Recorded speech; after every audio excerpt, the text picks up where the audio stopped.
To je baš teško pitanje i ne mogu da kažem jednu. Ako mi date vremena, mogla bi da pričam različite knjige u različitim periodima života. Sad kad razmišljam o tome, u stvari, ja volim jako da čitam. Međutim, poslovne knjige su slabo uticale na mene.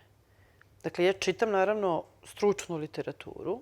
Čitam i ove, kako kažem, gurue razne koji pišu poslovnu nekakvu tu popularnu psihologiju, menadžment i ostalo. To je meni sve jako interesantno, ali mene pitate ne šta sam pročitala, nego šta na mene uticalo. Moram da priznam da tu, koliko god ja sad tu, da vidim ljude koji kažu jao, Simon Sinek, kažu fenomenalno, pametan čovek, izuzetno dobro piše, još bolje govori, jasne poruke, ali to na mene prosto ne utiče, to je prosto jedan samo pametan čovek. I sad razmišljam, mene su beletristika, meni su ti izmišljeni likovi i neki pisci snažno uticali. Jedna smešna anegdota, knjiga koja je možda fiziološki na mene najviše uticala je, verovali ili ne, Fama o biciklistima Svetislava Basare. Ko nije pročitao, obavezno neko pročita. Dakle, on priča o tom nekom tajnom društvu biciklista Ružinog krsta koji se sastaju u snovima. Dakle, kad zaspite, vi se u snu probudite pa se nađe tamo to tajno društvo. Pa i to je neko ko utiče na prošlost, sadašnjost i budućnost. Dakle, oni mogu iz budućnosti da menjaju prošlost i tako dalje, tako dalje. Da ne otkrivam, da ne bude spoiler. U svakom slučaju, oni mogu snažno da utiču na sadašnjost. I ja sam bila fascinirana tom knjigom. Ja ne znam koliko. I dan danas, mislim, Svetislav Basar nikada ovo neće slušati, ili ako bude slušao, tamo negde piše da će biti trilogija, nikada treći deo te trilogije nije napisan. Ja, kad god Basar je za neku knjigu, ja sve mislim da će to biti. Verujem da neće, on je čovjek sad u potpuno nekoj drugoj fazi pisanja. Dakle, to je knjiga koja je jako uticala na mene. Ja sam bila fascinirana svim tim što se tamo dešava, potpuno tom knjigom. A onda, ja sam imala fiziološke simptome. Nešto u tom trenutku bila bolesna, nekakve sam imala zdravstvenih problema. Ja sam se budila u snu, onako somnobulna, bila potpuno sigurna da to biciklisti utiču na mene. Dakle, nisam bila luda, samo sam bila bolesna u smislu nekakvih sam imala sa probavnim traktom nekih smetnjih. Ja sam to bila sigurna da ugao svetla, ulične svetiljke pada pod tim uglom i da mene boli želudac zbog toga što to sad meni je nešto važno zbog biciklista. Tako da, recimo, oni su jako uticali na mene. Knjiga koja je mene lično duboko promenila je Hazarski rečnik Milorada Pavića. To je knjiga koja se ceo život vraćam. Zašto me je promenila? Zato što sam shvatila da stvari nisu linearne.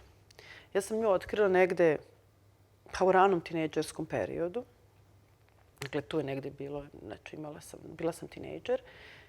Ja sam mislila da kako ide sve to, ide li tad ustaješ, tad jedeš, tad spavaš, tad tako, tad su takvi ljudi, završiš školu, to te čeka i tako dalje, i tako dalje.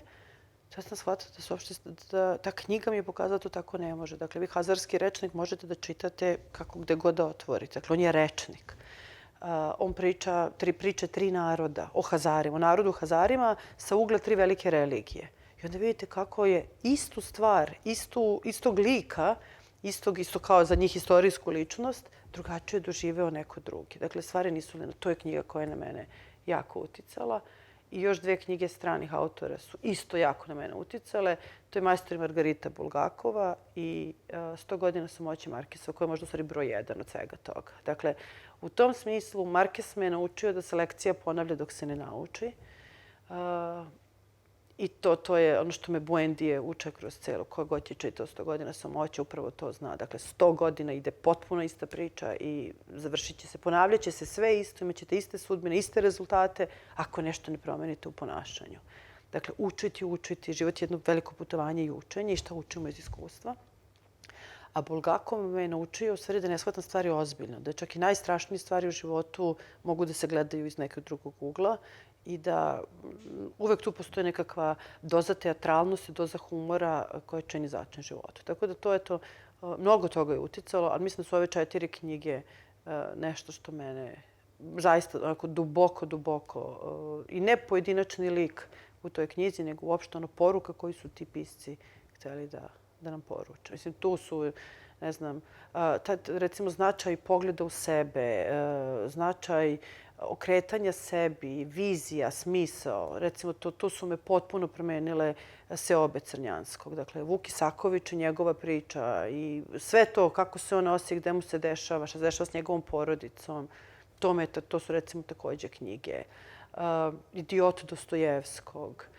kako različite ljude odbacujemo, kako ne dajemo šansu ljudima koji su drugačiji, kako oni imaju potrebe iste kao i mi. Dakle, to su neke stvari koje su mene snažno oblikovale. Neke sam čitala kao jako... I one bajke koje sam vam rekla na početku, verovatno su i to sve, ali to su knjige koje su na mene snažno uticale.